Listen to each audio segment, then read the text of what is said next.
Guys, when it comes to finales, it's really hard to stick the landing. The Godfather Part 3 messed it up, Spider-Man 3 messed it up, in fact the Spider-Man franchise messed it up twice, and The Dark Knight Rises definitely wavered on dismount. Weirdly enough, however, Revenge of the Sith sort of got it right. But that's like saying the half-rotted apple on top of the garbage still sort of edible.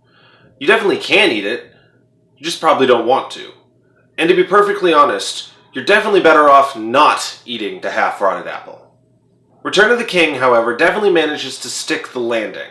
Peter Jackson and co. cap off their epic trilogy in a satisfying and emotional way. They do it right, they do it well, and they definitely even manage to do it in style.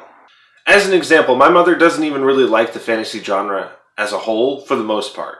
I got her into Game of Thrones, and a couple years ago we did a week-long Harry Potter marathon, but my crowning achievement is making her sit through a weekend-long Lord of the Rings marathon. And at the very end of the film, when Frodo, the Hobbit, and Gandalf the Wizard and their elven friends sail off into the unknown, my mother actually cried. That's how good this movie is. Someone who's not even a fan of the genre was emotionally touched by that final scene.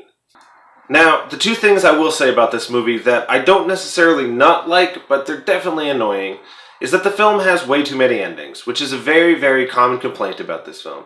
And the other one is that this movie's way too long. Especially when you consider the fact that nobody sits around and watches one Lord of the Rings movie anymore.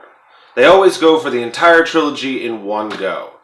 In Return of the King, it's like 4 hours long. That's a really long time to sit through a movie when you're trying to finish a trilogy. These aren't necessarily bad things, though. It just means there's more of the movie to love. And I am specifically talking about the extended editions, because really nobody watches the theatrical cuts anymore. The extended editions of these movies, and especially Return of the King, are the definitive cuts of these films. Everything else aside, this movie is really good, and it deserved all 11 Oscars that it garnered for itself. It's big, it's bombastic, it's grand, and it is a fitting finale for what is perhaps the most epic trilogy of all time, period. And I mean that with absolutely no disrespect to Star Wars, because at the end of the day, I do love Star Wars a little more than I love Lord of the Rings. All of the actors turn in performances of a lifetime, and the director, Peter Jackson, definitely pulls no punches with the conclusion of this grand tale. I am slightly remiss that none of the actors garnered statues for their performances. Everyone from Elijah Wood all the way down to Orlando Bloom definitely deserved an Oscar. They all turned in performances of a lifetime on this movie. Especially that final scene with all the hobbits, heart-wrenching. The acting in that scene is phenomenal. Somebody in the Academy should have given one of those actors a statue for those performances. Fantastic. Even still, 11 Oscars is nothing to be upset about. Only 2 other movies in cinema history have managed to pull down that many statues in one night. One of them is the epic Ben-Hur, and the other is 1997's Titanic. Ben-Hur is obviously a huge, grand epic and a classic film, and Titanic is epic in its own right. Return of the King is definitely a welcome addition to that exclusive club of films. And no film since has managed to get that many Oscars in one night. Not since 2003 when Return of the King did it. Overall, I give this movie 3 out of 3 epic trilogies, and I highly recommend you go see it if you haven't already.